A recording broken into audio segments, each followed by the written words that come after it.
Okay, this is 8.4a in college algebra. This section is titled Series.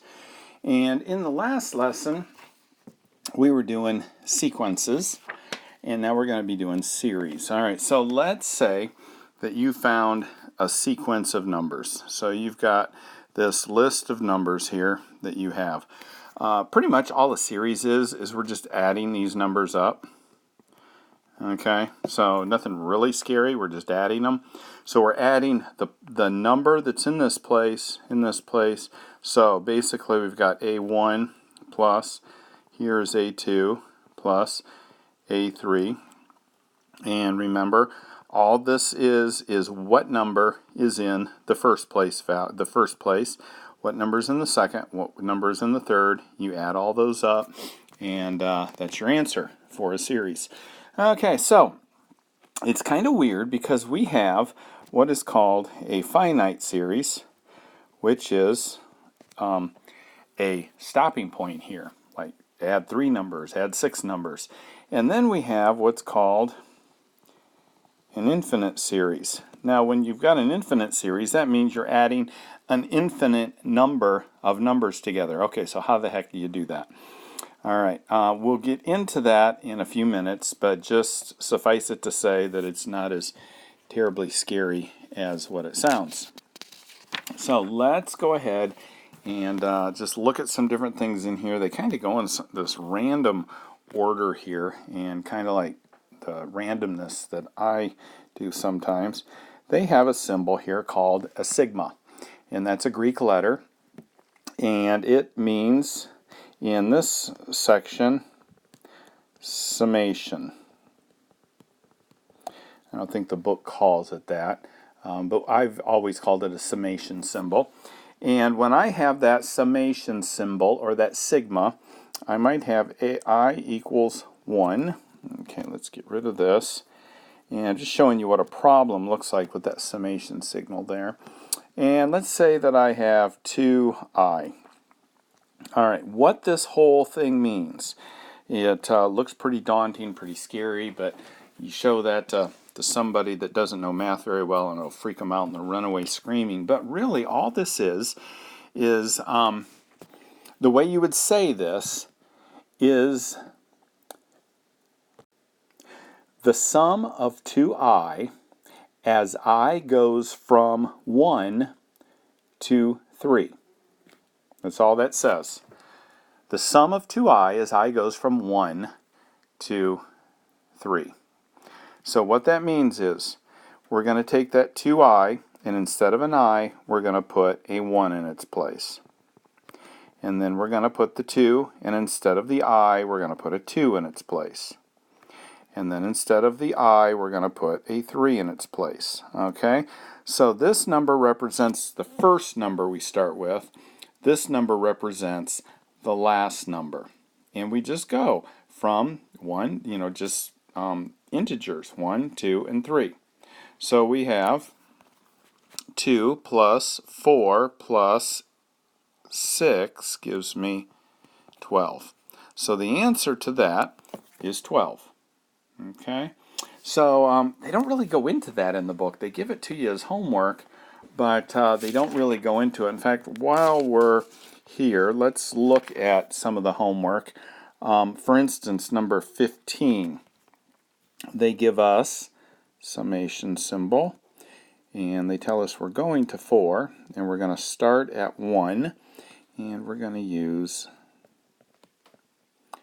this here. Okay, so what we're going to do is we're going to start with 1. We're going to use this, and we're going to put 1 in place for I.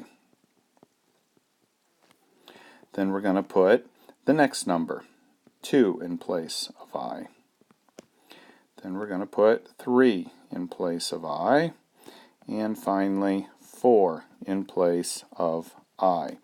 And that's as far as we go. We start at 1, and we go 1, 2, 3 up to this number here. And we do the work here, and we get 2 over 1 plus 3 over 2 plus 4 over 3 plus 5 over 4. Now the hard part is this part, finding common denominators and adding all those puppies together. Okay, but you know how to do that. That's basic arithmetic, so I'll leave that with you. But the summation part is not really that hard. That's pretty much all you're going to do. So for example 1, it says find the sum of the first 6 terms of the sequence 6, 3, 3 halves. Okay, so notice what we did. In order to go from 6 to 3, we multiplied by 1/2. To get from 3 to 3 halves, we also multiplied by 1/2. So we found the succeeding term by multiplying the preceding term by 1/2. So we've got 6. What does it say? Find the sum of the first 6 terms. So the first 6 terms, okay, 3 halves times 1/2 would be 3/4 times 1/2 would be 3/8. Notice whenever you take half of a fraction, you just double the denominator is all you're doing. Okay, and it gives us that. Okay, the first 6 terms of the sequence. Now they want us to add them together. So again, you're going to have to find common denominators and add all these up. I mean, this obviously is easy, 9. And then you had 3 halves, 3/4, 3/8, and 3/16 to it. And you get 189 over 16 because obviously the common denominator was 16. So that's the sum of all 6 of those terms. Okay, so what we did in example 1 is we just found the first 6 terms and we added them up. Now there is a formula so that you don't have to find all 6 terms and add them up. You just find, and this is in the green box, top of page 621. Let me get a pen here. The sum of all the numbers, okay, however many numbers there are, and that's what the n represents, is the number of numbers. So like in the example 1, it said find the first 6 terms. Well, the n then would be 6. Okay, and this n here represents the number in like if we were using example 1, in the 6th position. So the first number, the first position, the number that's there, and whatever position this is, the number's there, multiply it by that position, n, so maybe it's the 4th or the 5th, or in example 1, the 6th number. Do the math, divide by 2, and you get your answer. So, for example, so in order to do the homework, I'm looking at Skills Check 8.4, 1 to 12 here, and let's look at number 5. They want the sum of the first 15 terms of the arithmetic sequence, with the first term being -4 and the common difference 2. All right, we're going to want to use this formula here because we're finding the sum of the first 15 terms. So the sum of the first 15 terms. So n is going to be 15. So let's go ahead and put 15 here. Put it in a different color so you realize that it was an n.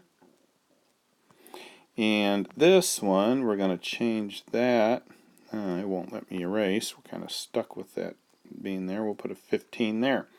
Okay, so that's what I'm looking for. Now, the problem I'm running into is what number is that?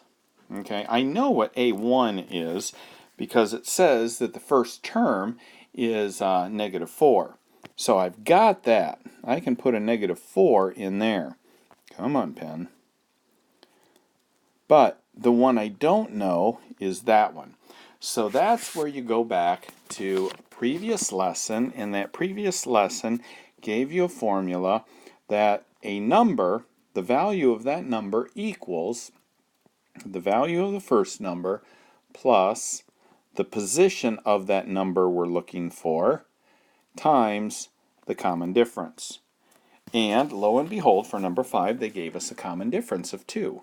So we're looking for the 15th number. So we're going to put a to the 15th equals a, this one right here, subscript 1 is going to be -4 plus the position that we're looking for is the 15th position times the common difference of 2. So then that gives us a to the 15 equals, we're going to get 14 there, multiply it by 2 and get 28, subtract 4 and get 24. So what I had to do is first of all find this number here.